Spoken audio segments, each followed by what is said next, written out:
So basically, this everything has been neutralized. All of the acid has been neutralized. Here, half conjugate acid, I'm sorry, half conjugate base and half weak acid. Here, 3/4 weak acid, 1/4 conjugate base. Here, 3 3/4 base and 1/4 acid. So those are your points. We can find the pH at each of these points. And we know that pH equals pKa plus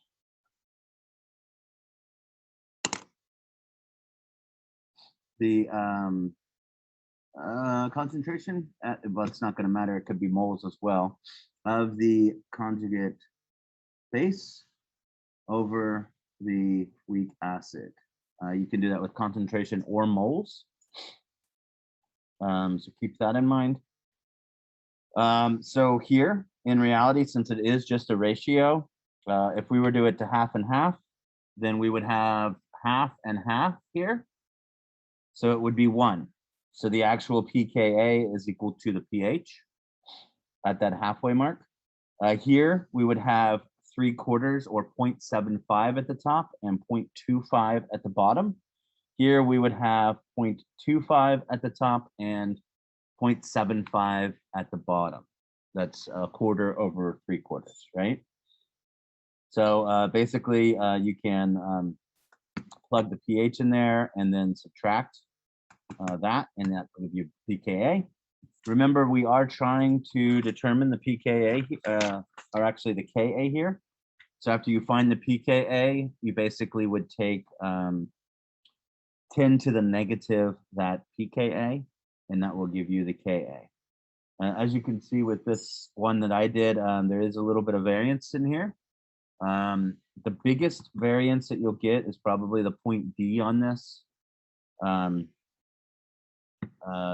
that's because that's actually calculated out by using this.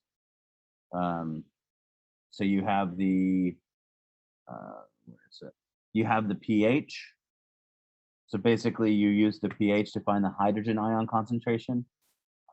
You then would take the pH and after you find the hydrogen ion concentration, take 1 times 10 to the negative 14 divided by that to find the hydroxide ion concentration. And that becomes your hydroxide concentration during this ice table, where you have the conjugate base reacting with water to produce hydroxide. Since that is the conjugate base reacting with water to produce the hydroxide, you do need to use the Kb for that.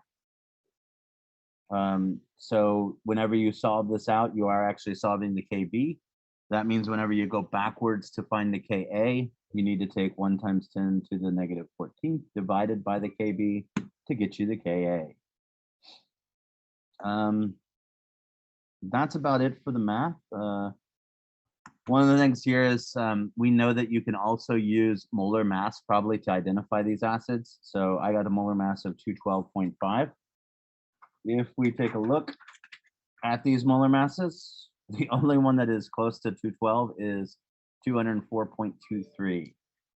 So you can see 7.55 times 10 to the negative 6 is the Ka for that. I got negative 5s. I did not get negative 6s. So again, there's going to be some error there. There's a lot of points for error. I gave these guys some hints for the error, and they'll be able to tell you that whenever you join the Zoom. Other than that, if you have questions, what I'm looking at is I think we're going to postpone the Monday thing, and what I'm going to do is I'm going to allow you guys to work on completing this laboratory with both sets of data.